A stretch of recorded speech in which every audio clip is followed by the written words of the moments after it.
வஞ்சிர மீன் குழம்பு செய்கிறதுக்கு சட்டி அடுப்பில் வச்சு எண்ணெய் சேர்த்து 1 டீஸ்பூன் அளவுக்கு வெந்தயம் சேர்த்து வெந்தயம் பொரிஞ்சதும் அதோட வெங்காயம் சேர்த்து வெங்காயம் வதங்கினதும் சீரகம் கருவேப்பிலை சேர்த்து நல்லா வதக்கணும். வதங்கினதுமே புளிக்கரைசலில் மிளகாய்த்தூள் சாம்பார் தூள் எல்லாமே கலந்து தேங்காய் பாலும் சேர்த்து கொதிக்க விட்டுருக்குறேன்.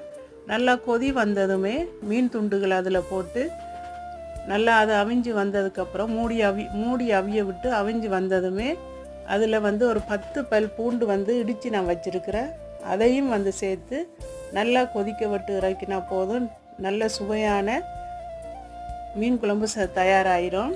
இதுக்கு நான் 1.5 டேபிள் ஸ்பூன் அளவுக்கு கறி மிளகாய் தூள் சேர்த்துருக்கேன். அதாவது பட்டை, ஏலக்காய், கருவா எல்லாம் சேர்த்து குழம்பு மிளகாய் தூளும் சாம்பார் பொடி 1 டேபிள் ஸ்பூனும் சேர்த்துருக்குறேன்.